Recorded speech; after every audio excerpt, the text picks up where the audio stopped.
Bienvenidos gracias por conectaros a esta actividad del Club de Ciencia Boadilla. Como sabéis, hoy es una actividad solo para socios, de las que hacemos todos los meses. Sabéis que en el club hacemos todos los meses una actividad abierta al público y una o dos, depende de los meses, actividades solo para socios. Una vez más, tenemos que agradecer a Jaime Fernández y a Javier Ibáñez, que llevan varios días preparando esta observación y les agradecemos su esfuerzo y su dedicación.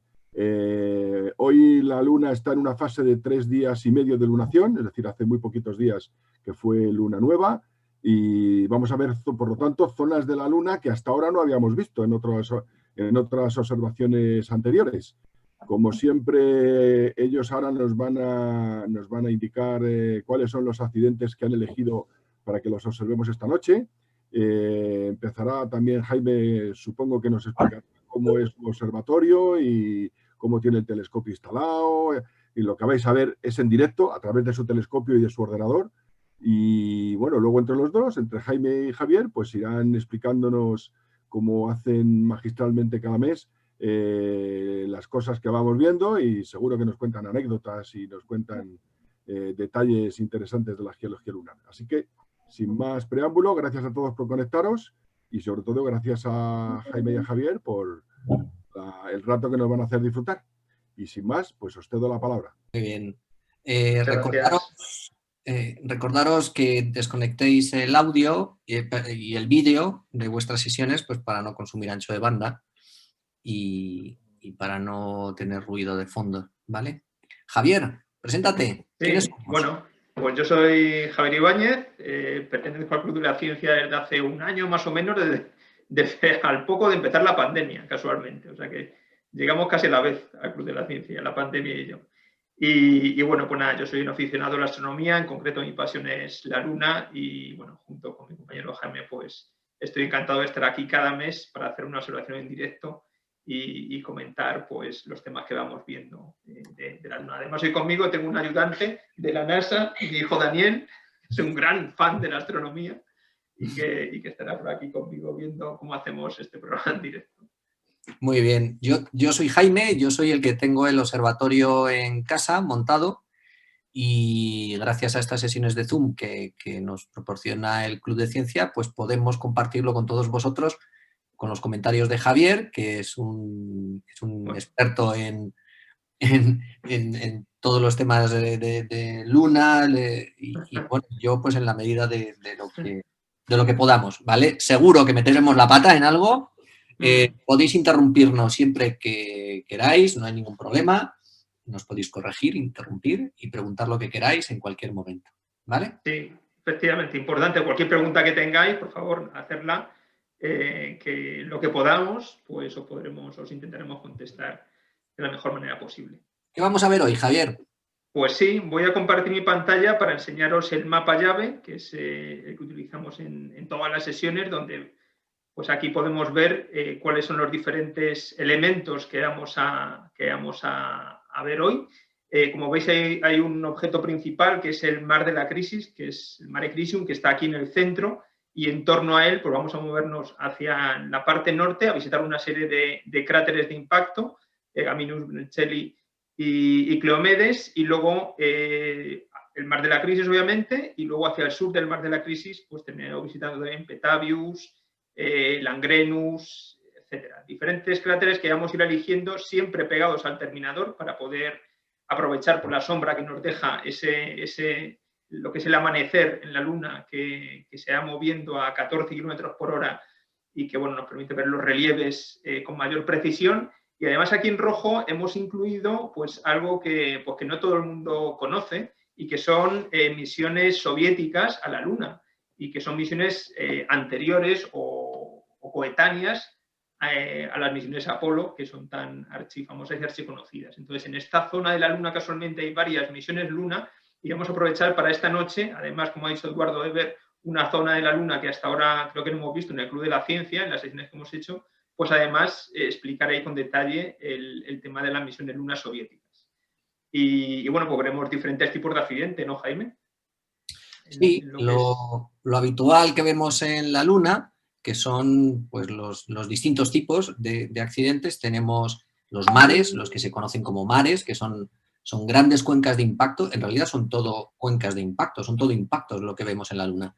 Esos son grandes cuencas de impacto cubiertas luego por una lechada de lavas, de magma, que procede por debajo de la corteza lunar. Veremos cráteres, que son impactos producidos pues, bien por cometas, por asteroides, pedruscos, pedradas que se lleva a la Luna, en definitiva, y que dan ese relieve. Pensar que en la Luna no hay ningún tipo, actualmente no hay ningún tipo de erosión, digamos, ni por agua ni por viento, no hay movimientos tectónicos, el vulcanismo es prácticamente inexistente, por no decir que es inexistente del todo. La Luna ahora mismo está mucho más fría, es mucho más fría que la Tierra.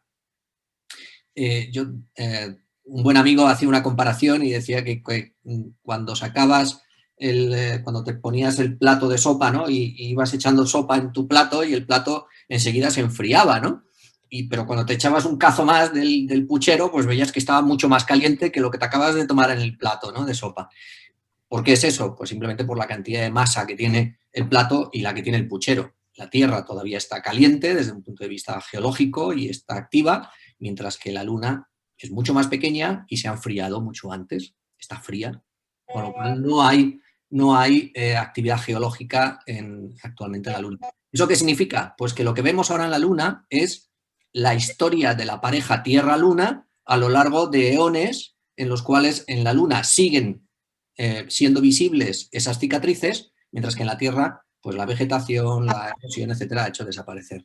Aquí la tenemos. Bueno, esto es la Luna en directo ahora mismo. Muy bien. Aquí tenemos uno de los mares típicos que no se suelen ver, salvo en caso de libraciones o de posiciones de la Luna pues un poquito más favorables, ¿no? Si no recuerdo mal... Sí, es el Mare Humboldtianum, creo que es un nombre un poco complicado. Y además, Humboldtianum. Además es un objeto que no solemos poder ver, es debido a la libración que tiene hoy la Luna, que sí que se está pudiendo observar en el telescopio. De hecho, yo creo que la primera vez que lo veo, porque siempre suele ser, la vez que yo he observado en esta fase, el límite está en Dimión, o sea que no es algo que sea habitual de ver este mar. La Luna tiene unos movimientos, aparte de sus movimientos de traslación y rotación habituales, tiene unos movimientos como de vibración, digamos, ¿no? Está como pues, ¿cómo diría yo? Como moviéndose, haciendo este movimiento, ¿no? Continuamente. Eso es la libración y eso hace que a veces nos muestre un poco más de un lado y a veces un poco menos, ¿vale? Si me permites, Jaime, un minuto, puedo explicar brevemente lo que es la libración para los que no lo sepan. La libración es un movimiento aparente de la Luna, es un movimiento de bamboleo. Es un movimiento de bamboleo que nos permite ver, aunque nosotros oficialmente vemos siempre la misma cara, no vemos el 50% de la superficie lunar, podemos llegar a ver hasta el 59%. ¿Por qué? Porque el movimiento de rotación de la Luna sobre sí mismo siempre lleva la misma velocidad. pero el movimiento de traslación alrededor de la Tierra no siempre lleva la misma velocidad. Cuando está más cerca de la Tierra, en el perigeo va más rápido. Cuando está más lejos, va más despacio, en el apogeo. Y eso hace que un cuarto de vuelta del movimiento de traslación no siempre coincide exactamente con un cuarto de vuelta del movimiento de rotación. Por eso, en determinados momentos, por decirlo así, la rotación se adelanta a la traslación y vemos un poquito más por el lado oeste. Y a veces al contrario, la rotación se retrasa un poquito respecto a la traslación y vemos un poquito más del lado este. Eso es lo que aparentemente desde la Tierra parece que la Luna se bambolea y le llamamos movimiento de libración, pero realmente no se bambolea. Simplemente es que se atrasa o se adelanta la rotación respecto a la traslación. De tal manera que cuando da una vuelta completa, todos esos atrasos y retrasos se complementan los unos con los otros y siempre el resultado es el mismo. O sea, siempre volvemos al mismo punto de vista. Entonces insisto, es un movimiento aparente. La Luna realmente no está en el cielo bamboleándose, aunque nosotros aparentemente vemos que se bambolea, pero solo es un efecto óptico, insisto, del adelantamiento y del retraso de la rotación respecto a la traslación. Eso es lo que hace que veamos un poquito más del este o un poquito más del oeste. Hoy la libración nos está permitiendo ver un poquito más por su pared este, y es lo que está comentando Jaime, lo que nos permite ver el Mare Humboldtianum, que es una otra cuenca de impacto muy grande, de 160 kilómetros de diámetro, que normalmente no lo vemos, porque cuando la Luna no tiene este movimiento de libración hacia este lado, se llama positivo. Desde el lado este, pues no nos permite verlo. No sé si lo he dejado claro, si lo he explicado. Perfectamente. No sé si alguien tiene alguna pregunta con respecto a este tema, porque pues, es una oportunidad que tenemos aquí, Eduardo. Y también hay movimiento de libración respecto al norte y al sur, pero esos son por otro motivo. Esos son por la inclinación del plano de rotación de la Luna respecto al plano de rotación de la Tierra con respecto al Sol. Pero eso hoy no tiene nada que ver con lo que vemos. Pues nada, todo vuestro. Aquí lo tenemos, ¿vale? Sí, se ve perfectamente en Endymion y detrás el mare que comentaba Eduardo. Muy bien. Pues si quieres vamos un poquito más hacia el sur, a ver si encontramos Mesala, que era uno de los elementos con los que queríamos empezar. Aquí está. Es ese de ahí, efectivamente. Como veis está cerquita del terminador y eso nos permite ver esas sombras, que son las que pues, nos enseñan cuál es el relieve de la pared este del cráter Mesala, que es un cráter de impacto de 120 por 124 kilómetros. Y bueno, pues que es un cráter que tiene mucha erosión, como veis, lo que son los bordes comparados con los cráteres que hay más abajo, que son Geminius y Bernoulli, o incluso con el cráter ese pequeñito que se ve a la derecha si lo puedes ir señalando, si no te importa. Ese es Bernoulli, efectivamente. Geminius es el de la izquierda. Y veis cómo esos cráteres tienen unas paredes más pronunciadas y lo sabemos por el hecho de esa sombra que proyecta la luz del Sol sobre lo que es la superficie del cráter. Sin embargo, Mesala, que es el de más arriba, además de ser un cráter mayor, tiene unas paredes pues, mucho más bajitas que sus compañeros, porque es debido a la erosión de impactos posteriores, pues esas paredes han ido cayendo. No sé si quieres comentar algo más acerca de... Sí, simplemente que tiene un suelo relativamente plano, pero es bastante irregular en su superficie en algunos puntos, ¿no? Ahora nos va a enseñar Javi alguna fotografía de detalle del cráter y sí. Nada, el nombre procede de un astrólogo y astrónomo persa de origen judío, pues del 700 antes de Cristo, ¿no? 700, del 800.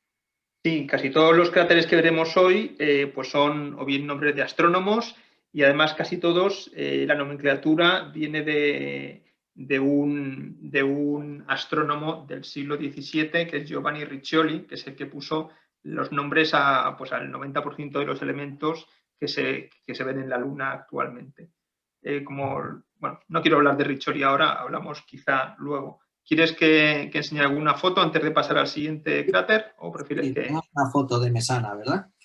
Sí, tengo una foto de Mesala. Y antes comentaros que, bueno, pues si aprovecháis para salir después de nuestra sesión con unos prismáticos a ver la Luna, pues podréis observar lo que es una característica que solamente se ve pues al principio de la lunación, en la primera día de la lunación, que es el tema de la luz cenicienta, que no podemos apreciar con el telescopio, pero si salís a simple vista con unos prismáticos lo podréis ver. Y esto de la luz cenicienta pues es un elemento, es esta foto que estáis viendo. ¿Se ve la foto, verdad, Jaime? Sí, ahí está. Vale, pues como veis, es la Luna más o menos, es la lunación que tenemos hoy, que tenemos esta noche, y se ven como dos colores, se ve como dos partes de la Luna. La parte que está más iluminada es la parte que vamos a ver esta noche con el telescopio y que está iluminada por el Sol. Y la parte que está más grisácea, más cenicienta, es la Luna que está iluminada por la luz que se refleja en la propia Tierra.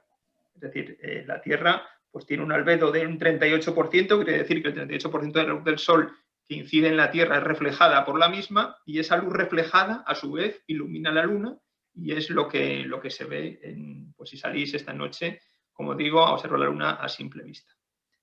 Y nada más, pasamos a ver esa foto de la LRO de Mesala, del cráter Mesala. Como veis, pues es un cráter muy antiguo, está totalmente erosionado por cráteres posteriores. He aprovechado para buscar una fotografía que tuviese aquí los cráteres satélites de Mesala, que son estos que tienen una nomenclatura, mismo nombre, pero luego lleva una letra, y que bueno, se consideran cráteres satélites, es por no quedarse sin nombres, ¿no, Jaime? A la hora de poner Sí. nombres a todos los cráteres que hay. Sí, además no tienen ninguna relación, parece un poco aleatoria, ¿no? Porque... Bueno, sí, es aleatoria, pero tiene su lógica. Es una lógica compleja que está en función de la distancia al cráter principal, el tamaño, la antigüedad, etc. O sea, que hay una fórmula, un criterio matemático para identificar y poner las letras que vemos ahí, Mesala B, Mesala F, E, etc., y que van en función de esos criterios. Si quieres, volvemos al telescopio y vamos a ver los otros dos cráteres que teníamos cerca de Mesala. Ya puedes. Vamos a verlo. Ahí está compartiendo. Sí. Muy bien. Muy bien. Sí, pues efectivamente. Tenemos Geminius, Bernoulli y Cleómedes. Efectivamente, Geminius y Bernoulli, que son los dos que aparecen como más oscuros porque son los que tienen pues una profundidad relativa mayor. Geminius, que es el de la izquierda, es el Bernoulli. Geminius es el de la izquierda, el que está más cerca del terminador, pues tiene 5.400 metros de profundidad, siendo un cráter circular de 86 por 86 kilómetros. Quizá nosotros apreciamos que no es perfectamente circular, pero por la apariencia, no es el escorzo, efectivamente. Muchas gracias. El escorzo es lo que hace que no lo veamos que sea un círculo perfecto, pero sí que lo es. Y bueno, y el cráter que está un poquito más hacia el este, que está totalmente oscurecido en lo que es el suelo del cráter, pues es Bernoulli, que es un cráter también circular de 48 kilómetros de diámetro y que tiene 4.000 metros de profundidad. Entonces, pues es un cráter que no ha sido ninguno de estos dos, que son posteriores a Mesala, no ha sido erosionado, y por tanto se puede apreciar esa sombra de la pared en el suelo de ambos cráteres. No sé si quieres comentar algo acerca de estos dos cráteres, Jaime. No, nada que no hayas comentado. Son, sobre todo, bueno, Geminius tiene una pared un poco más ancha, tienen algunas diferencias desde un punto de vista físico, pero efectivamente son bastante más profundos de lo que podemos ver, por ejemplo, también en Cleómedes, ¿no? Que es este otro cráter que tenemos aquí debajo. Efectivamente, ese es Cleómedes, que también es un cráter que está un poco más erosionado, como se puede apreciar perfectamente en el telescopio. Es un cráter que tiene un diámetro de 126 kilómetros y la altura es menor que los anteriores que hemos comentado. Una altura de su pared de 2,7 kilómetros. Además, es curioso porque justamente en la pared oeste, un poquito ahí, efectivamente, ahí, como veis, tiene una irregularidad que luego haremos en una foto de alta resolución, que está provocada porque hay un cráter, el cráter Tralles, que impactó posteriormente a la aparición de Cleómedes y de alguna forma desplazó lo que es la pared interna de Cleómedes sin llegar a destruirla del todo, la desplazó hacia el interior del cráter de Cleómedes. Sí, es casi plano, es un poquito convexo y tiene un pico central al norte del punto medio, es decir, ¿no? ese pico central no está justo en el centro del cráter.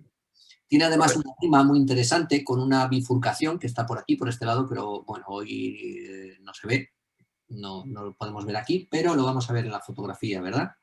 Sí, tengo una foto chula de este cráter y lo podemos apreciar con detalle. Y así comentamos pues esa rima en qué consiste, ¿no? Porque igual no todo el mundo sabe de qué va esto de las rimas. Pues voy a enseñar un par de fotos, ¿vale, Jaime? Sí, tienes tú el control, ¿verdad? Sí. Sí, las rimas fundamentalmente son grietas. Este es Geminus. Sí, este es Geminus, el cráter que tiene 86 kilómetros de profundidad. Aquí se ve perfectamente las terrazas, pues cómo va. Muy ancho, tiene un borde muy ancho hacia el interior. Sí, efectivamente, tiene un borde muy ancho para ser 86 kilómetros de diámetro. Y también se aprecian los picos que en nuestro telescopio no los veíamos, pero aquí, en esta foto de alta resolución, pues sí que se ven estos picos centrales que sobresalen por encima del suelo de lava. ¿Y cómo se forman esos picos, Jaime? Bueno, lo hemos comentado alguna vez. Es por el mismo efecto que cuando tiramos una piedra a un estanque, vemos que la piedra se hunde y detrás de la piedra pues lo que deja es un rebote del agua hacia arriba, como una salpicadura hacia arriba justo en el centro. Bueno, pues el efecto es el mismo, pero teniendo en cuenta que esto se produce en una corteza que está en un estado semisólido, provocado por el impacto, y en el que la propia corteza rebota y provoca no solamente los picos centrales, sino una serie de ondas alrededor de ese punto de impacto que en algunos cráteres pues, llegan a ser realmente apreciables, sobre todo en las grandes cuencas de impacto. Así es. Además, aquí también se puede apreciar un poco lo que es el material expulsado del cráter. Toda esta zona de aquí, esta especie como de montañas, la verdad es que se aprecia si sabes dónde tienes que mirar, pero no es la mejor foto porque no tiene unas sombras especialmente destacadas, creo yo. Vamos a ver si podemos ver otro cráter que se aprecie mejor lo que es el material eyectado desde lo que es el impacto del mismo. Un segundín. Este es Bernoulli, el cráter más pequeñito que estaba hacia el este del anterior. Aquí sí que se ve lo que es el relieve de lo que es la cresta, de lo que es la pared del cráter. Por eso los días de observación buenos son, o sea, los elementos que hay que observar son los que están más cerca del terminador para poder apreciar, gracias a esas sombras, pues cómo es el relieve realmente del objeto, desde lo que es una posición cenital. Tú ves aquí lo que es un cráter circular y ya está, pero al ver cómo la sombra incide dentro de la pared del cráter, te puedes hacer una idea de cómo es el relieve de esa pared realmente. Sí, además tiene ahí una formación hacia el sur, casi triangular, ¿no? También puede ser o bien por un derrumbamiento o bien por otro impacto. Estas formaciones triangulares hemos visto en algún otro cráter así característico en Platón. No sé si te acuerdas en Platón, Jaime. Hay también una roca enorme, triangular, que es fruto de un derrumbe de su pared. Son elementos que suelen aparecer. Y este, por último, es Cleómedes, que es el cráter más complejo de los que tenemos en esta zona de la Luna, al norte del Mare Crisium, y que has comentado tú que ahí estaba la rima, ¿no?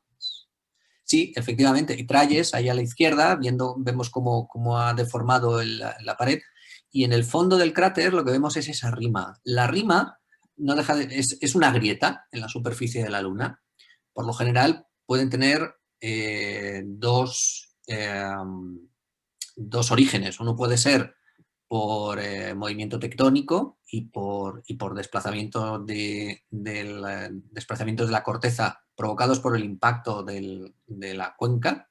Y otras veces, cuando esas suelen ser rectilíneas en general, tienen otro aspecto, ¿no? Esta, que es más curvilínea, que es como más retorcida, suelen ser conductos de lava, suelen ser como los jameos en Tenerife, Lanzarote. Lanzarote, los jameos, que son conductos de lava que han circulado, una lava muy lechosa, porque tiene unas características, la lava de la Luna tiene unas características pues, como si fuera aceite caliente de motor, ¿no? Es muy líquida y se puede extender durante muchísimos cientos y miles de kilómetros, ¿no? Entonces, estos son conductos de lava que circula a gran velocidad y circula por el interior de la corteza, y en un momento determinado pues deja de circular la lava, se queda la cortecita, digamos, alrededor, el tubo volcánico, y lo que ocurre es que colapsa, se hunde, porque ya no está la lava dentro, que lo soportaba, colapsa y deja estas grietas, esta especie de grietecillas que, bueno, pues ya os digo, pueden ser o bien de origen volcánico o bien simplemente pues, por enfriamiento de la corteza, de los basaltos del interior del cráter y por el propio peso de esos basaltos, ¿no? Que hace que se resquebraje y se rompa la corteza en determinados puntos, ¿no? Efectivamente, además aquí también apreciamos cómo lo que es el borde sur del cráter Cleómedes está muy erosionado, prácticamente inexistente. O sea, lo que es el borde del cráter se ha derrumbado completamente y debe estar pues, a la misma altitud que lo que es el suelo del cráter. Y cómo se aprecia efectivamente, como has dicho, ese derrumbe provocado por el cráter Tralles que se mete completamente. Es una forma de saber que el cráter Tralles es posterior, obviamente, al cráter Cleómedes. Efectivamente. Muy bien. Antes que bajemos un poquito al mar de la crisis. Venga, vamos a lo que es el plato fuerte de la noche, que es el mar de la crisis. Es el elemento más característico que se ve en la Luna durante varias noches. Es esa cuenca de impacto enorme que vemos ahí, porque como ha comentado Jaime antes, todos los elementos que vamos a ver pues son cuencas de impacto. Esta en concreto tiene no es perfectamente circular, tiene 570 kilómetros de norte a sur por 450 kilómetros, o sea que es como media España. Si quieres dar tú alguna referencia, Jaime. Es curioso. Yo suelo equivocarme. Sí, nos comentaban que era como, para que nos hagamos una idea, un poco como la meseta, ¿no? Eran las dos Castillas más Madrid, pues un poco el tamaño, ¿no? del mar. Fijaros también lo curioso de este mar es que la cuenca en sí se produjo pues en un periodo que se llama nectárico, que es como 3.900 millones de años, pero el relleno es un poquito posterior, son unos cuantos cientos de millones de años después. Eso es bastante frecuente en las cuencas de impacto. Las cuencas de impacto no se rellenan de forma inmediata, sino que tardan un tiempo en fluir a través de las grietas que se han generado, se han producido en la corteza gracias a ese impacto tan brutal, y tardan un tiempo para ir saliendo como lechadas y rellenando todos los huecos, fijaros, de cómo aquí se marca bien el relieve del mar. Estamos hablando de 450 kilómetros de lechadas recorriendo toda la superficie de la Luna. Ya os digo, esto es como aceite de motor. Imaginaros 450 kilómetros como de aquí a Santander, de Madrid a Santander. Imaginaros una lechada de lava corriendo de Madrid a Santander, ¿no? Cubriendo que todo. Además tarda mucho tiempo en recorrer esa distancia y posteriormente en solidificar, ¿no es así? Eso es. El suelo es bastante plano, tiene varios anillos, un anillo exterior bastante irregular y presenta varios cráteres fantasma, ¿verdad, Javier? Sí, tiene cráteres fantasmas que algunos se aprecia ahí, efectivamente, luego lo comentaremos, pero eso que se ve ahí es un cráter que es posterior, es un impacto posterior a la formación del Mare Crisium, pero anterior a lo que es la solidificación de esa lechada que comenta Jaime. Es decir, esa lechada tarda pues años en rellenar todo el mar y posteriormente solidificarse, y lo que es un cráter fantasma es pues, un impacto que ocurrió justamente durante ese proceso. No como los otros dos cráteres que tenemos marcados dentro de lo que es el propio mar. Esos son efectivamente Picard y Peirce, que son ya una vez solidificada ese suelo del mar. Y por tanto, pues se pueden apreciar, se puede ver perfectamente el cráter, y el cráter fantasma, pues no, se llama fantasma por eso, porque apenas se aprecia. Hay cráteres fantasma en toda la Luna y depende del instrumento que utilices, pues puedes ver más o menos cráteres fantasmas. Este en concreto lo comentamos, ¿no? Es Yerkes, además. Sí, 36 kilómetros más o menos, es circular, unos 36 kilómetros. Sí. Fijaros también que gracias a la lunación, a los 3,5 días de lunación desde la luna nueva, el sol está muy rasante y se aprecian bastante bien estas marcas dentro de los mares, y sobre todo esta. Esta es la Dorsum Opel, son casi 300 kilómetros, son 268 kilómetros de longitud, es como de Madrid a Soria, para que os hagáis una idea. Y al otro extremo se ven otras dos, la Dorsa Harken y la Temier, que la Temier, si no estoy muy seguro si es esta de aquí arriba. Esta creo que sí que es. Son, bueno, pues son efecto o bien de las distintas lechadas, o bien los anillos que hablábamos antes, producidos por el impacto de esta cuenca, que se producen como pequeñas ondas y que hacen que estas cuencas tengan como varios anillos concéntricos, ¿no? Y en este caso pueden ser los anillos que han sido cubiertos por la lechada de lavas, pero que todavía se adivinan aquí y aquí. La foto de detalle se puede ver bastante mejor. Sí. Por cierto, hay una cosa que a ti te gusta mucho, Javier, que es la historia de la nomenclatura de la Luna, ¿no? ¿Cómo se llamaba antes este mar? Que lo llamaban... Sí. ¿No era el mar de la crisis?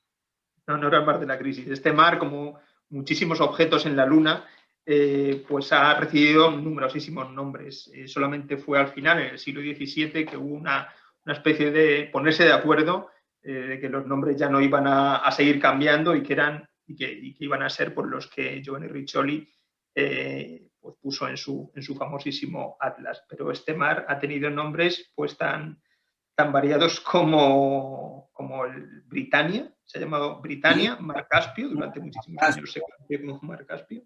Sí. Y bueno, pues luego veremos un mapa antiguo donde también aparece nomenclaturas, y veréis pues cómo, dependiendo del momento histórico, los elementos de la Luna pues tuvieron nombres u otros, además también con un claro tinte político y de poder. O sea que luego lo veremos. Si me deja que enseñe un par de fotos para ver un poquito de detalle de estos cráteres que estamos viendo en el interior Gracias. En el interior del mar de la crisis, pues así los comentamos. Bien, esta es la parte oeste del mar de la crisis. Lo que estamos viendo son los dos cráteres principales que estábamos viendo en la pantalla en el telescopio, son Peirce y Picard, estos dos cráteres que se ven aquí también, y el cráter fantasma que comentábamos es Yerkes, que en esta foto, pues en otro momento de iluminación de la Luna, pues que no es el de hoy, pero se puede apreciar muy bien este cráter fantasma, que en otras circunstancias pues no se podría ver. Por dar algún dato acerca de estos cráteres,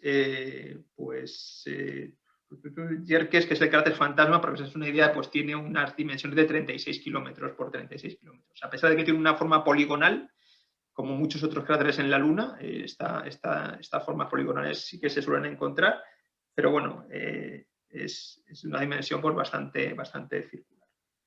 No sé qué más comentar de Peirce, que tiene 18 kilómetros de diámetro y que bueno, es pequeñito, pero se ve muy bien dentro de lo que es el mar de la crisis, en especial al inicio y al final de los días de lunación. O sea, cuando tienes una luz que permite que la sombra haga destacar a dichos cráteres. Uh-huh.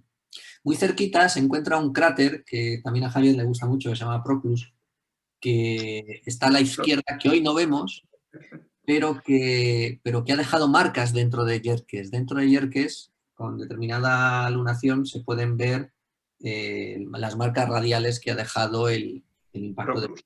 Sí, pues me estaba resistiendo, Jaime, pero mira, ya no me resisto más. Proclus es este de aquí, que podéis ver mañana. Os animamos a que mañana salgáis con unos prismáticos.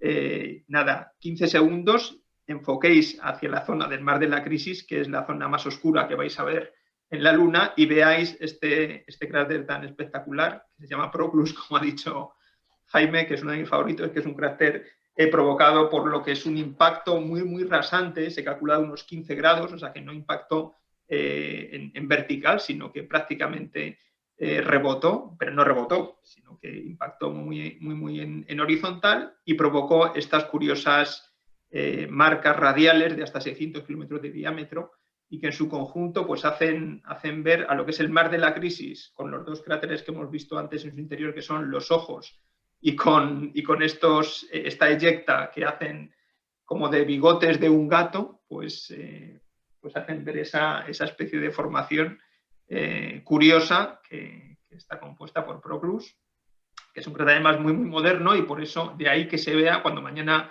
si queréis salir, pues veréis que tiene un color pues muy, muy brillante, ¿no? Tal y como se ve en esta foto. ¿Verdad, Jaime? Ese color brillante, ¿por qué es? ¿Por qué es Proclus tan brillante y sin embargo... Eso es el albedo. Digamos que en general, como norma general, dentro de la Luna, cuanto más brillante es un cráter, más moderno es. Fundamentalmente porque lo que es el viento solar, digamos que tuesta, por entenderlo, tuesta la superficie de la Luna y, bueno, pues lo va achicharrando con el tiempo, de manera que los cráteres más antiguos tienen un aspecto más oscuro y los cráteres más modernos pues tienen ese aspecto muchísimo más claro, un albedo muy, muy, muy brillante, como es en este caso, que veis que incluso está saturada la fotografía y se ve muy brillante. Todos estos tipos de cráteres que se les aprecia también esa eyecta tan radial, muy clarita, también son indicativos de que son relativamente modernos, son todos de la misma época o parecida, como el Tycho, por ejemplo, o como algún cráter más que se ve mucho más tarde, se ve en una lunación de 7 días, 6 días, 7 días aproximadamente.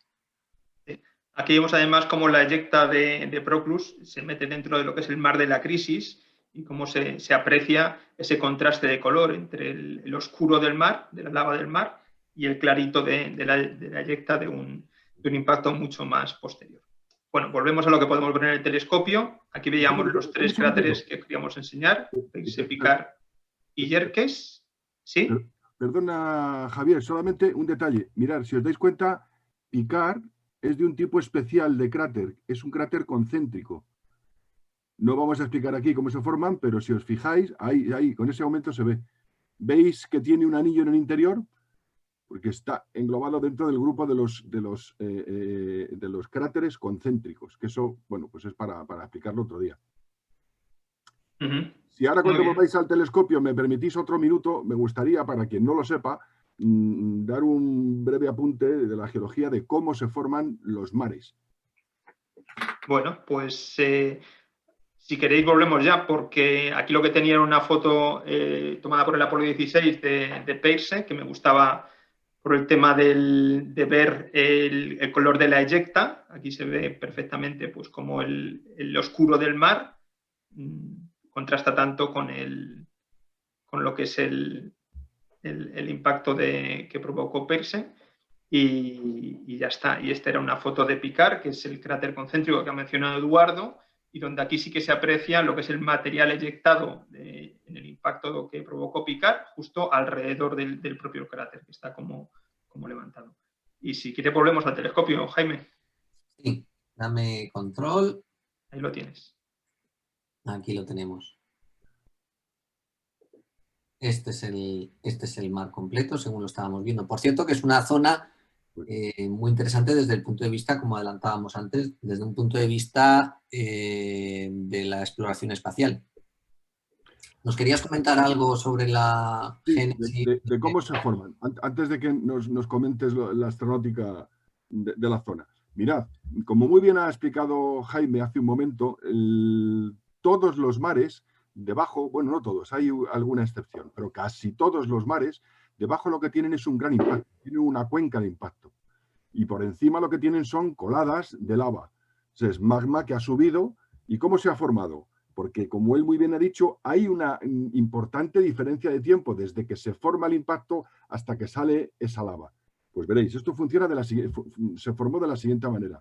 En un periodo muy temprano de la formación de la Luna se formó aproximadamente hace 4.400 millones de años, 4.500 millones de años fue cuando se formó. Bueno, pues en un periodo muy inicial había, como es un cuerpo pequeño, se enfrió, como muy bien ha dicho Jaime, se enfrió bastante deprisa y se solidificó. De hecho, no se sabe si aún hay un pequeño núcleo caliente en el centro o no. Si lo hay, es muy pequeño.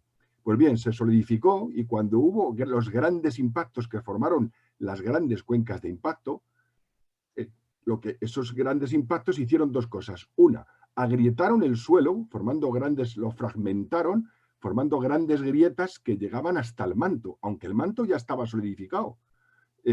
Por eso no subió el magma de inmediato, pero se fragmentó todo ese terreno durante cientos de kilómetros hacia el interior.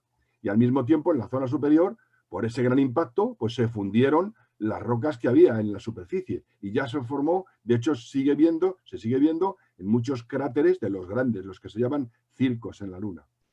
Bien, eso se quedó así fragmentado. Pasaron cientos de millones de años y lo que pasó es que en la zona intermedia o la zona entre el manto superior y la corteza, ahí se habían acumulado por su propio peso, por la propia densidad, una gran cantidad de elementos radiactivos cuando se formó y se solidificó la Luna. Esos elementos radiactivos durante millones de años, se fueron desintegrando radiactivamente y produciendo calor. Ese enorme calor se fue acumulando y formó grandes bolsas, volvió a fundir de nuevo grandes bolsas de magma en la zona intermedia, en la zona superior del manto, para que nos entendamos, la zona intermedia entre la corteza y el manto. Y cuando esas bolsas de magma se volvieron a fundir, fue cuando subieron por esas grietas que se habían formado en los impactos. Y entonces surgieron por un tipo de lava, como muy bien ha dicho Jaime, muy poco densa, muy poco espesa, que corría como el aceite de coche caliente, corría con gran velocidad. Hubo varias coladas que que surgían por manantiales de lava, digamos que se parece mucho al tipo de erupción de los volcanes de tipo hawaiano, que corre la lava porque es muy poco densa. Y eso fue lo que rellenó los mares y rellenó los cráteres antiguos que estaban formados con anterioridad a que surgiera esa lava. La lava y el magma es lo mismo. El magma se llama magma cuando está en el interior de la Luna o de la Tierra, y cuando sale a la superficie se le denomina lava, pero es lo mismo. Por eso hay esa diferencia de millones, de cientos de millones de años, desde que se formó el impacto hasta que luego surgió la lava que formó el mar. Así se formaron todos los mares. Y luego esa lava se fue solidificando y, como muy bien ha explicado Jaime, formaron las dorsas.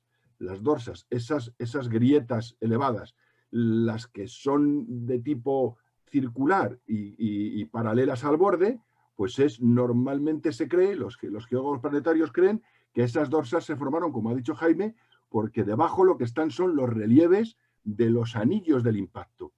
Y en cambio las que atraviesan y son rectilíneas atravesando por el medio los mares, normalmente se cree que son por el enfriamiento de la lava, que cuando se enfrió fue reduciendo su volumen y en la superficie, digamos, chocaba. Lo mismo que pasa en unas latillas cuando las dejamos a la intemperie y se van pasando con los días, se van secando y van formando arrugas por encima. Pues esas son las dorsas, las que no son concéntricas, las que pasan por el centro de los mares.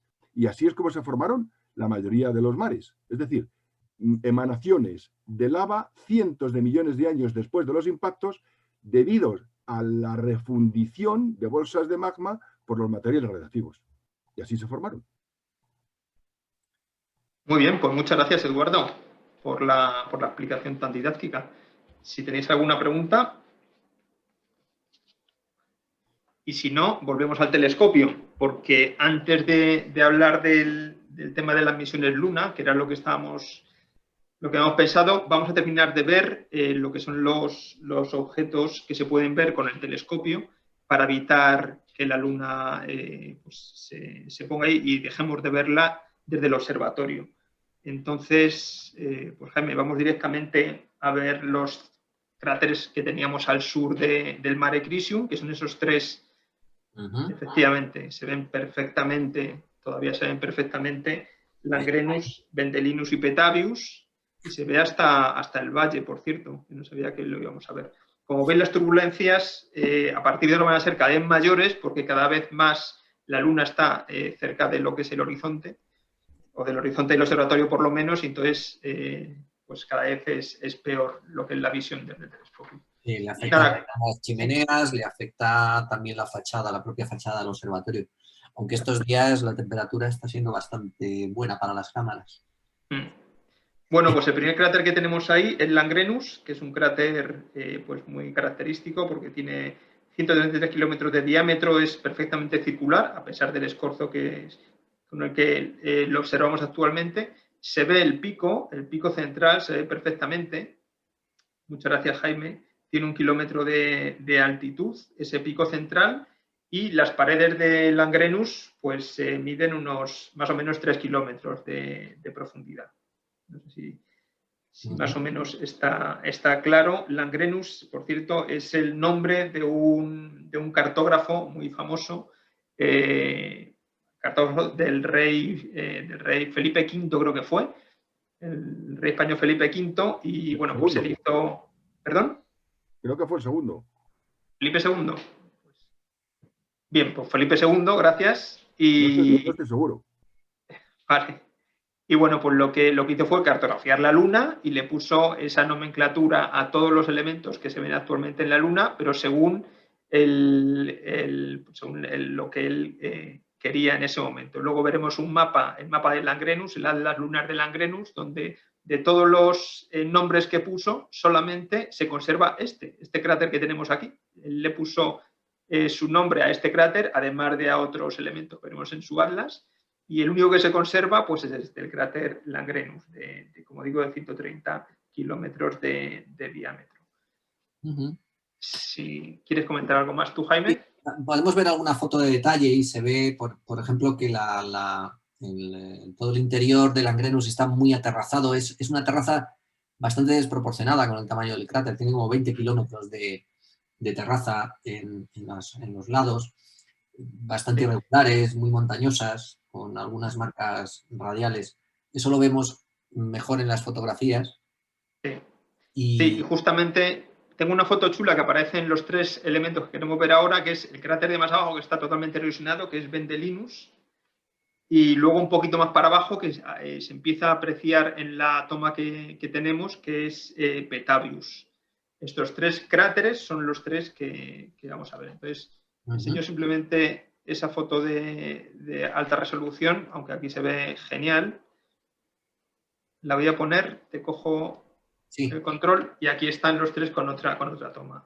Javier, lo acabo de buscar, ni segundo ni quinto. Felipe IV. Cuarto, ni para ti ni para mí. Gracias, Eduardo. Estos son los tres cráteres que estamos viendo en el telescopio. Pues eso, Langrenus, Vendelinus, que está mucho más erosionado porque es mucho más antiguo, y por último Petavius con el valle Palizzi, que se observa mucho mejor en el telescopio que en esta fotografía. Perdona, Jaime, volvemos al telescopio. Mira, en el telescopio se ve muy bien la rima que hay dentro de Petavius. Fijaros, lo hemos visto en la fotografía y aquí se aprecia bastante bien, ¿lo veis? Sí, se ve bien tanto la rima como el valle que está justo detrás, más al este del cráter. Pero bueno, terminamos de comentar estos elementos. Langrenus, que es donde estábamos, con el que habíamos empezado, pues hemos dicho que el pico central se eleva aproximadamente 1 kilómetro por encima del suelo y que tiene numerosos fragmentos rocosos procedentes de su impacto esparcidos a su alrededor. Además... lo que es el albedo de este cráter pues es mucho mayor que lo que es su entorno, pues motivado por eso que habíamos comentado antes, ¿no? Cuanto posterior es el impacto, pues más albedo tiene. Quiere decir que más luz refleja. Sin embargo, el cráter que está más para abajo, más hacia el sur, Vendelinus, que es un cráter más antiguo, pues se puede apreciar en contraste cómo tiene un albedo significativamente menor. Ese de ahí es Vendelinus, efectivamente, y cómo está mucho más desgastado por numerosos impactos, más erosionado, y tiene un albedo pues, que es prácticamente el mismo que su entorno. Pues es curioso, ¿no? Porque el nombre de Langrenus, el cráter que hemos visto arriba, viene, pues ya lo hemos mencionado, de la primera persona que dibujó un mapa lunar, dando nombre a muchos de esos elementos de los relieves, ¿no? Tienes una fotografía con una de esas, con uno de esos mapas, ¿no? Que además, curiosamente, Langrenus o Langren, que había nombrado tantos accidentes en la Luna, claro, también se puso nombre tanto al mar Frigoris como a este cráter, que lo llamó el mar Langrenus y el cráter de Langrenus, y al final son los únicos que han quedado, o realmente el cráter es el único que ha quedado en la nomenclatura actual. Mira, ahí lo veis. Correcto. A la derecha, ¿eh? Este es el mapa completo, el Atlas lunar que hizo Langrenus para Felipe IV. Como ves, tiene numerosos nombres que están relacionados con la política de la época. Este de aquí es el Océano Philippicus, que le llama, que es el Océano de las Tormentas actualmente. El Mar Astreacum, porque era de la dinastía de los Austrias. En lo que es el mar de la crisis le llamaba Mar Caspio. Hubo numerosos astrónomos que le pusieron el mismo nombre, a pesar de que luego se ha quedado como Mar de la Crisis. Y como comenta Jaime, el único, como comentaba antes, el único elemento que queda de todo su atlas es Langreni. Al lado del mar Langreni, que por supuesto no se llama así, está lo que es el cráter, que se llama Langreni en honor a sí mismo, y que es el único que actualmente queda en la nomenclatura actual. Del resto de nombres que vienen por aquí, Fernando III, Luis XIX, etcétera, que son todos nombres de papas y de reyes de la época. El Mar Borbonicum, pues no queda ninguno. Nada, una curiosidad simplemente acerca de Langrenus. Pues si quieres vamos a ver cómo se veía Vendelinus. Vamos a verlo. ¿Te parece, Jaime? Que como hemos dicho es un cráter mucho más antiguo y que está muy desgastado, pero se aprecia bastante bien con el telescopio todavía. Y ese cráter que se mete dentro de él, igual que hemos visto antes que ocurría más arriba, más al norte, se llama cráter Lamé, está solapado y es posterior, ¿verdad, Jaime? Es posterior a Vendelinus. Sí, es uno de los más prominentes de toda esta zona. El cráter es curioso, efectivamente, 147 kilómetros de largo y 147 de ancho, es perfectamente circular, pero claro, aquí lo estamos viendo de lado, con lo cual lo vemos con mucho escorzo, ¿no? Muy oblongo, ¿no? Muy bien. Y ya el último cráter que queríamos ver en nuestro recorrido lunar de hoy, que se nos echa el tiempo un poco encima, pues es Petavius, que es pues igual que nos ha pasado antes, el último es el cráter más complejo, que tiene formaciones más interesantes. Además se aprecia fenomenal, porque no solamente vemos el cráter, sino que vemos la rima Petavius, vemos sus montañas centrales y el valle Palizzi, que no esperaba ver hoy. El valle, déjame que comente el valle, efectivamente, es eso de ahí, es esa hendidura que está formada por un alineamiento de varios cráteres. O sea, eso no es un valle formado al uso, sino que numerosos impactos, uno consecutivo al siguiente, formaron esta formación de 110 kilómetros de largo por 16 de ancho. Y Petavius, si lo quieres comentar tú, Jaime. Sí, se dice que es uno de los uno de los lugares más bonitos de la Luna, un poco por todo lo que tiene, ¿no? Tiene un doble anillo, digamos, es un poquito convexo y tiene, aquí se ve bastante bien en este lado, como tiene dos bordes, no solamente tiene uno. Tiene su rima, el pico central. En general es un cráter muy atractivo, con una zona terrazada muy interesante, pero lo que tiene es que hay que observarlo muy tempranito, muy pronto, porque enseguida empieza a darle el sol desde la vertical y se desaparecen todos estos detalles, ¿no? Efectivamente, dentro de 3 o 4 noches estos cráteres no los podríamos apreciar ni siquiera con el telescopio, porque la luz incidirá de forma vertical y lo que son los relieves, las sombras que nos permiten ahora mismo hacernos una idea de cómo es el cráter desaparecerán. El valle, por ejemplo, que está detrás, ese se va a dejar de ver dentro de nada. De hecho, en la fotografía que tengo de alta resolución de Petavius apenas se aprecia el valle, porque si no tienes la sombra, no sabes qué es lo que hay justamente ahí. Si me dejas que enseñe la foto de alta resolución. Vamos a ver las fotos. ¿Tienes control? Sí. Sí.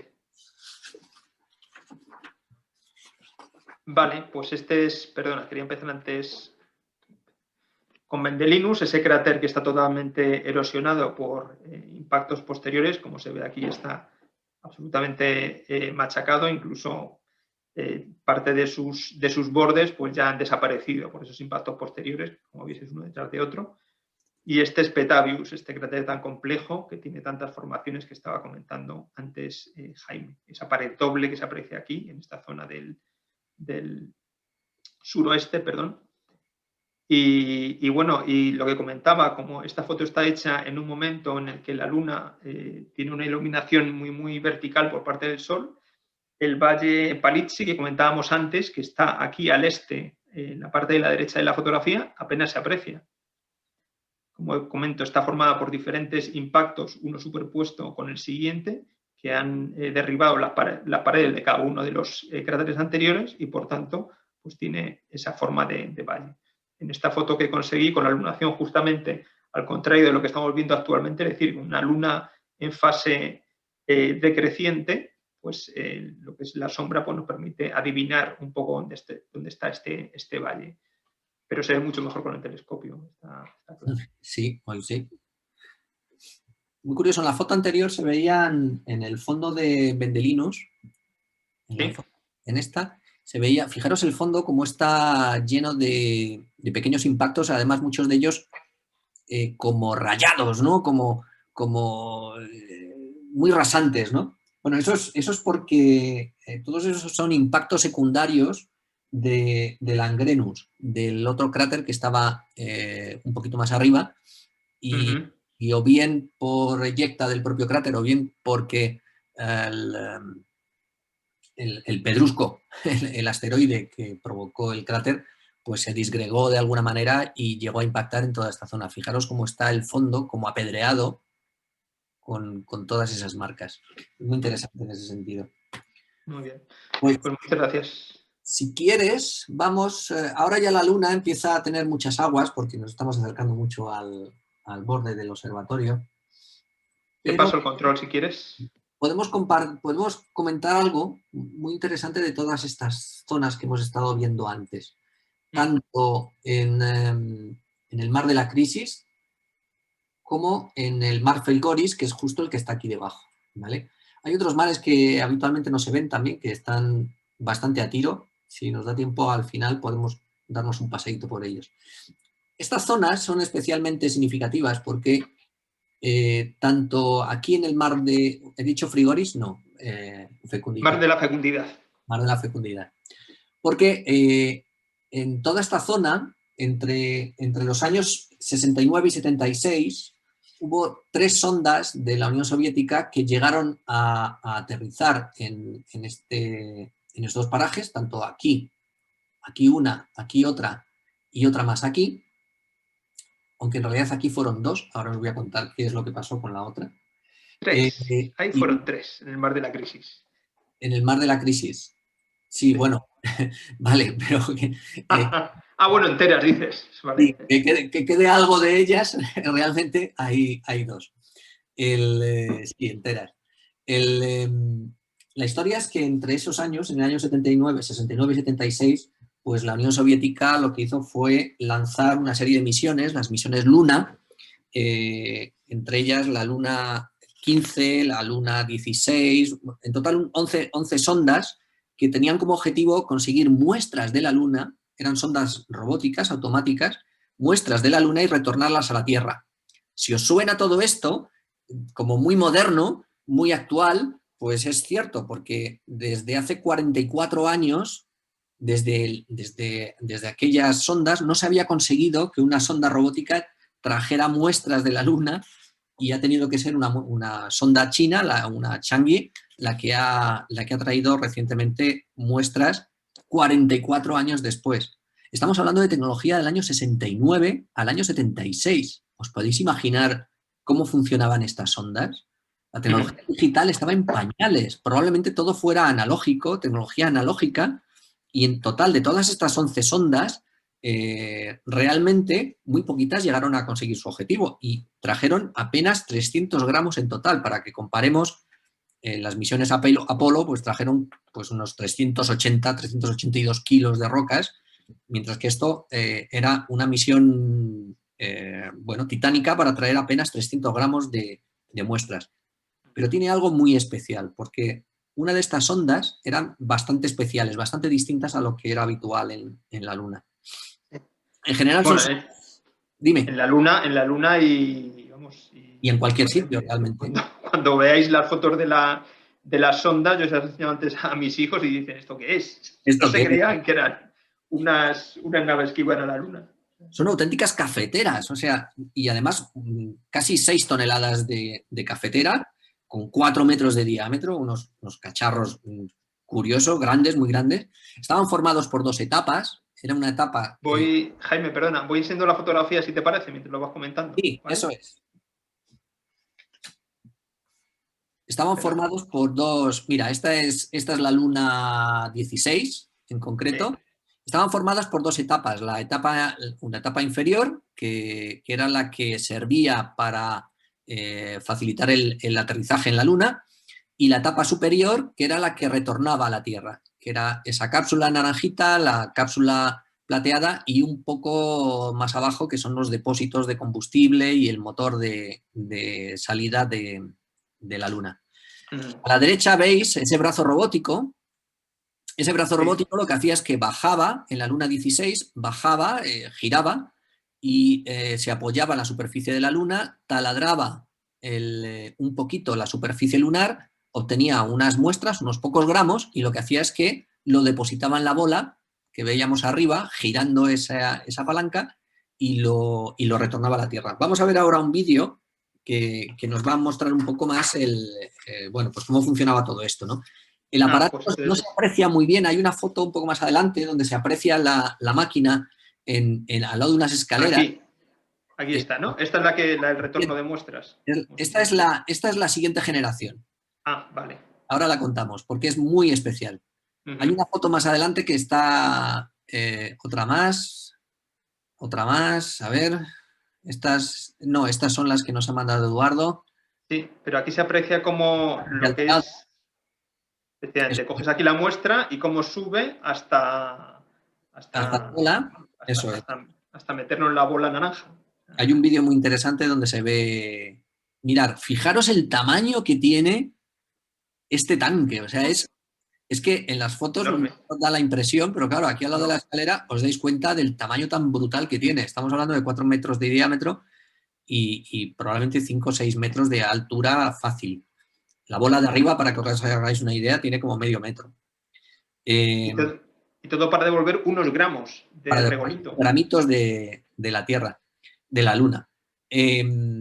Hubo más sondas. No, esto lo vemos luego. Hubo más sondas, la Luna 15, la Luna 18, la Luna 23. La Luna 15, por ejemplo, pues es muy conocida porque se estrelló contra la superficie de Crisium, del mar de la Crisis, que hemos visto ahora en la observación, justo el día en que Armstrong y Aldrin pues estaban preparando el Eagle para volver de la Luna.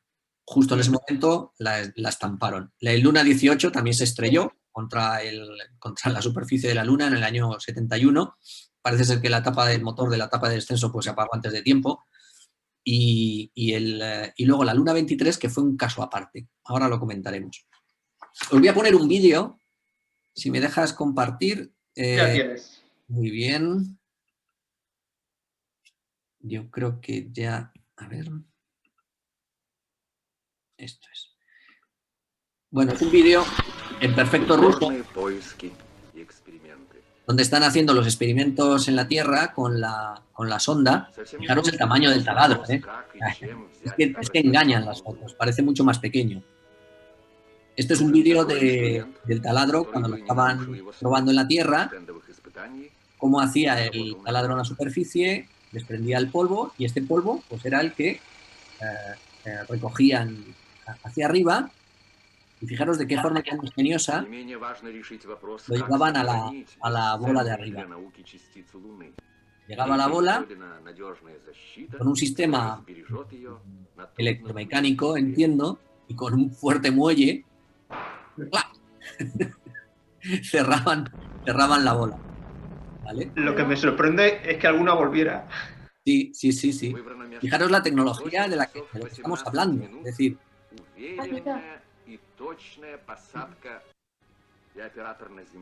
estos son los paneles de control de la nave. Por cierto, estas naves aún llevaban un par de cámaras. La siguiente generación ni siquiera llevaban cámaras, iban un poco a ciegas, ¿no? Y giraban el taladro y para abajo. Taladraba la superficie y lo que hemos visto antes, ¿no? Como lo subía la muestra y la metía y el momento crítico ahora.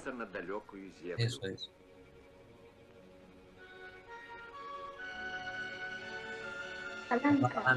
Cerraban la cápsula y a la Tierra, de vuelta. Aquí está la etapa que se quedaba en la Luna.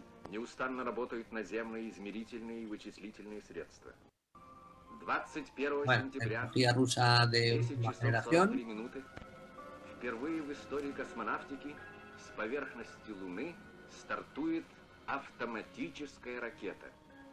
Recordar que estamos hablando del 1970. Es decir, esto es tecnología de los años 70.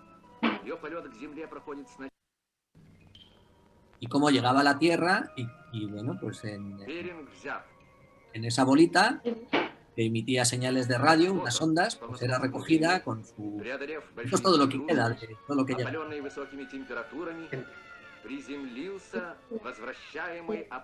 Ha sido muy curioso, además.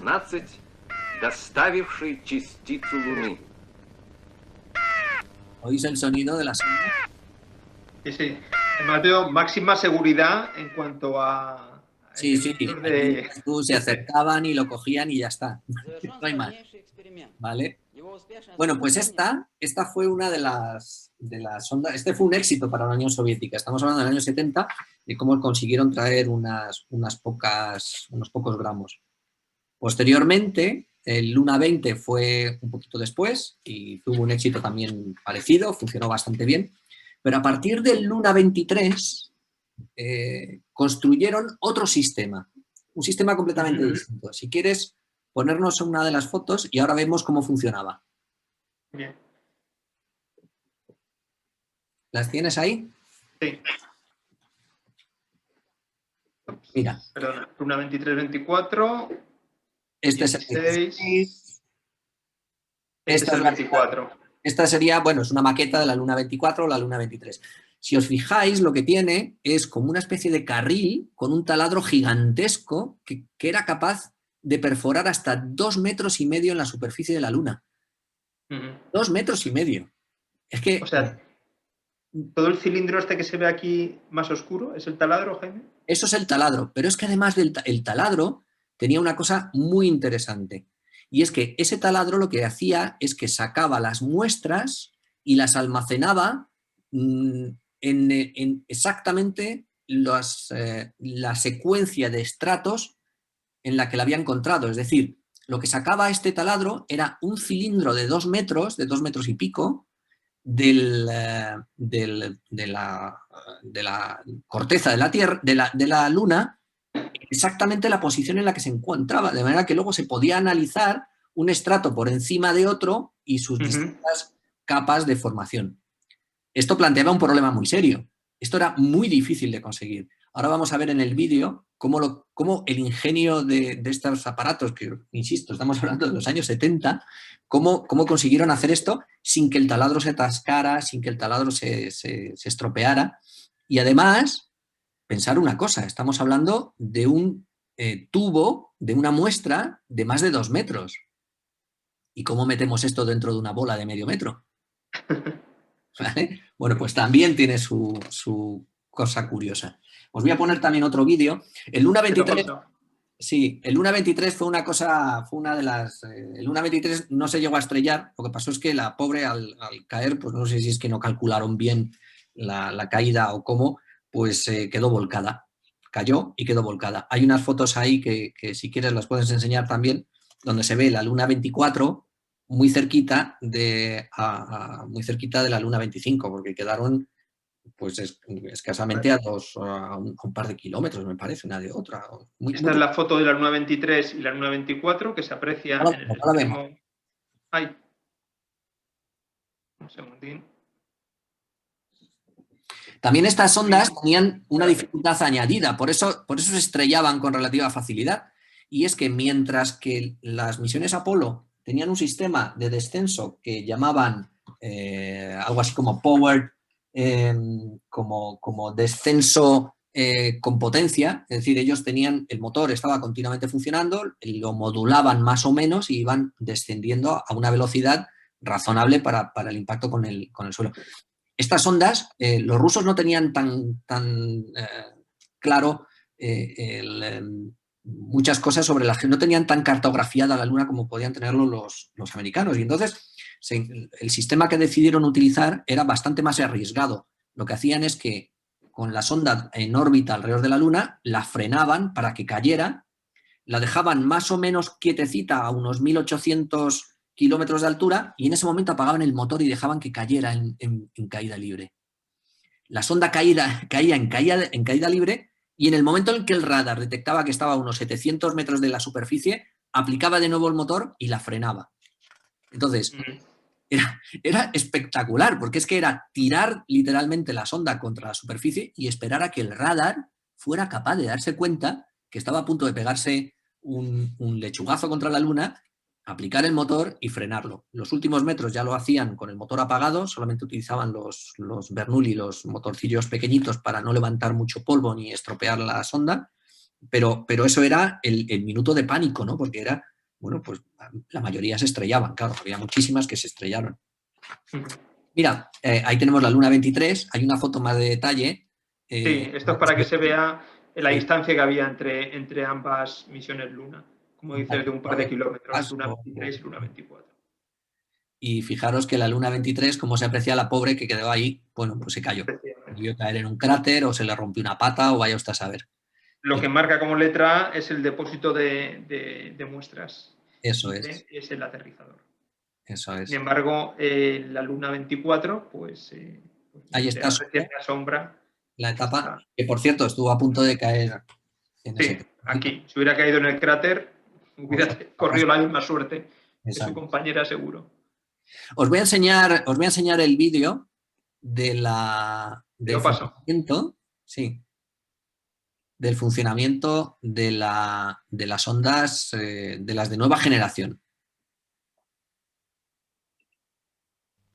Voy a adelantar un poco.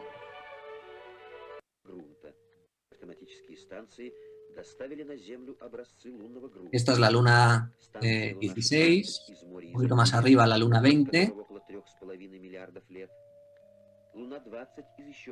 Y aquí en el Mar de la Crisis, el Luna 23. Perdón, el Luna 24. Por cierto, hubo dos lunas, creo que fueron 2 lunas 23 o 2 lunas 24. ¿Ah, sí? Sí, es que los soviéticos tenían la costumbre de que cuando se les estrellaba una nave ni siquiera le ponían nombre. Entonces, en el año 75 hay una luna, antes de la del 76, de la Luna 24, hay una entre la 23 y la 24. Y esa no tiene nombre. Y esa es que en el despegue el cohete falló y se quedaron sin ella. Entonces hay una más ahí, sin nombre.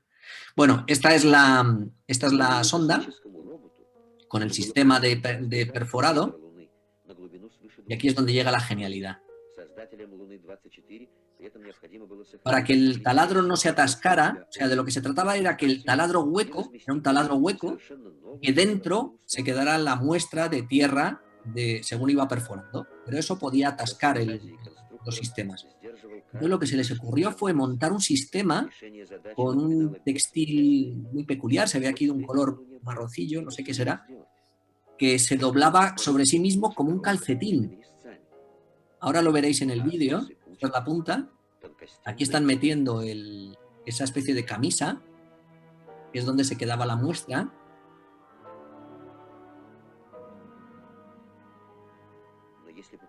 Eso se metía dentro de la punta de la perforadora.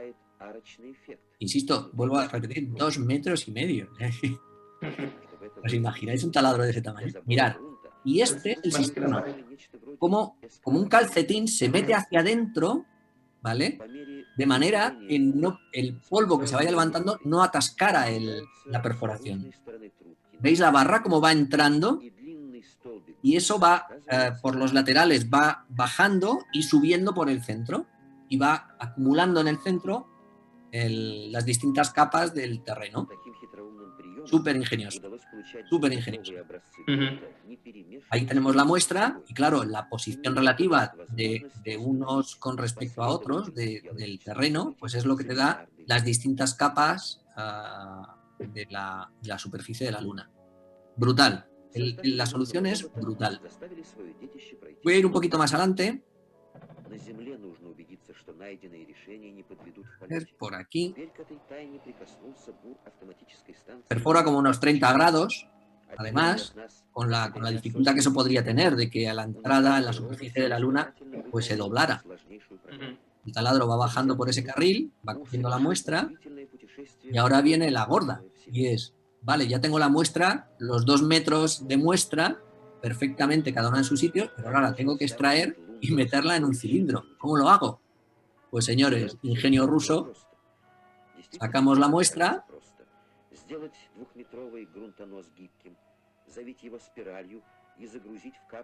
y la enrollamos. La enrollamos. Y la enrollamos, ahí está. En una especie de serpentín se enrolla y se mete dentro. Y ala, de vuelta para casa. Es absolutamente increíble. Estamos, vuelvo a insistir, años 70, tecnología de los años 70. Cuando llega la sonda a la Tierra, pues igual que las otras, pues en una cámara, me imagino que una cámara de vacío, pues para evitar la contaminación, pues la van extendiendo, con mucho cuidado que no se rompa, y a partir de ahí pues la empiezan a abrir y analizar el contenido. Ahí está. Y tomando muestras de cada elemento, de cada punto, pues para verlo a través de un microscopio. Impresionante, impresionante. Bueno, pues esto fueron las misiones. Una pasada. O sea, estamos hablando de años 70, todas estas misiones, las Luna, que, bueno, desde un punto de vista tecnológico, sorprendentes y todo lo que se consiguió hacer con esta tecnología, ¿no? Fijaros, aquí hay algunas fotos de las distintas etapas, del taladro, de los distintos... Y estas son las dos versiones de la misión en Luna que has comentado antes. No, esta es la misma, pero de aterrizaje y en configuración de vuelo. Realmente la única diferencia que yo he apreciado es la antena. En un caso la antena está horizontal y en otro caso está apuntando hacia arriba. Yo creo que viajaba así, tal cual.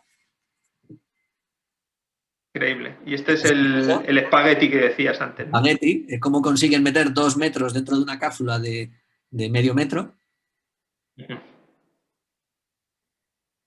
Pues sí. Y la sonda cuando retorna a la Tierra.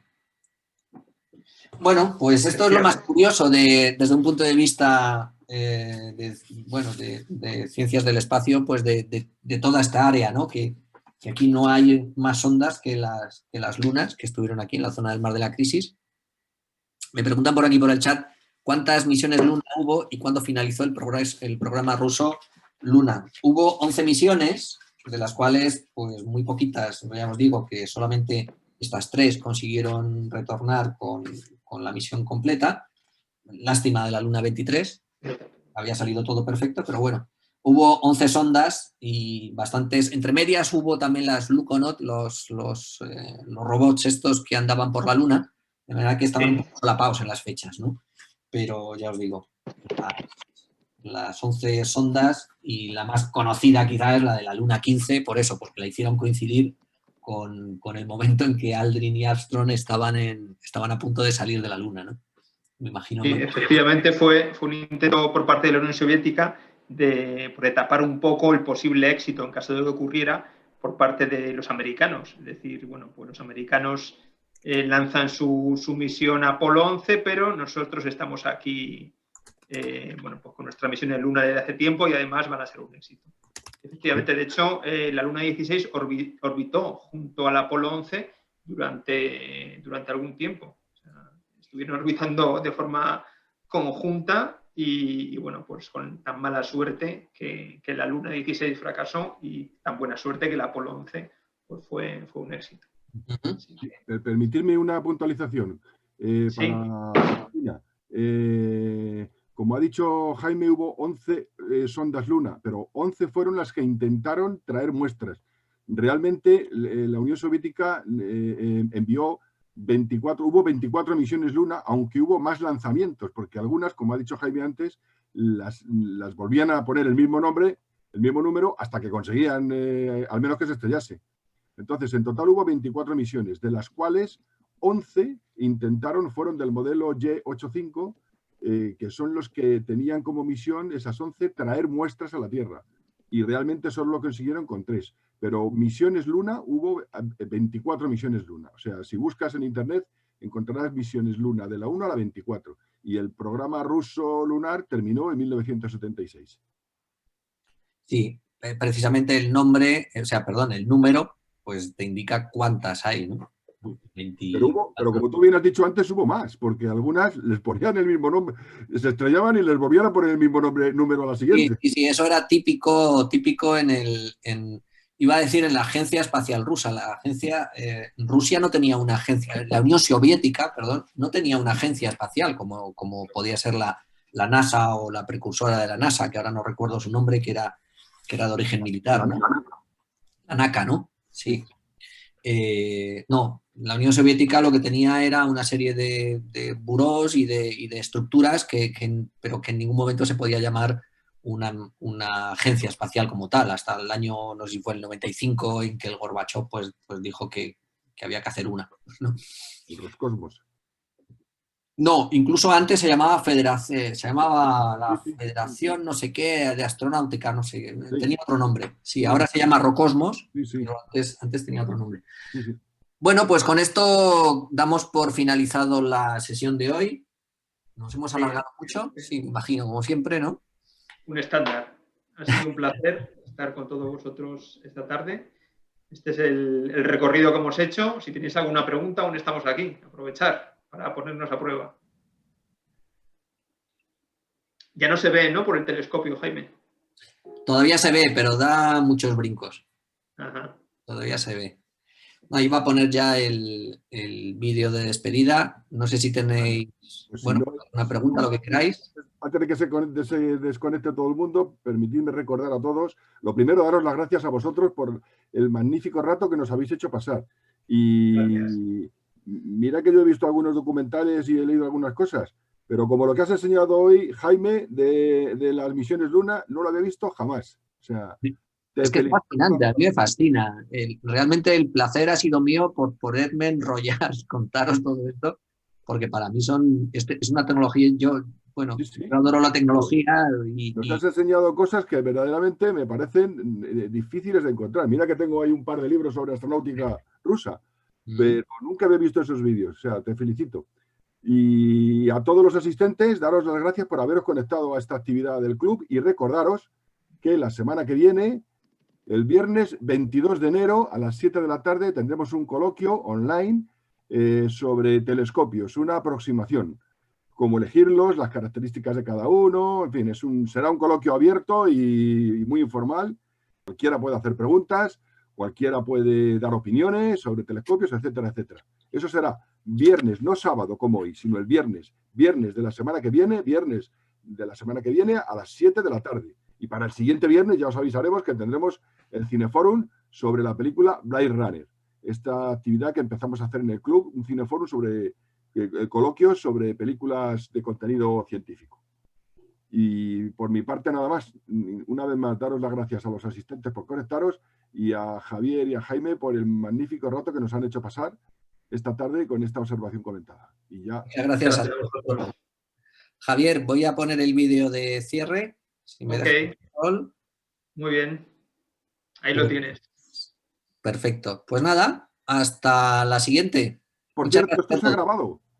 Sí, el mes que viene tendremos otra, como todos los meses, otra observación comentada. Esto se ha grabado y por si alguno no se ha conectado desde el principio, dentro de unos días estará disponible para los socios, para que quien quiera volver a verla desde el principio, la observación. Muy bien. Gracias. Gracias a todos. Hasta luego.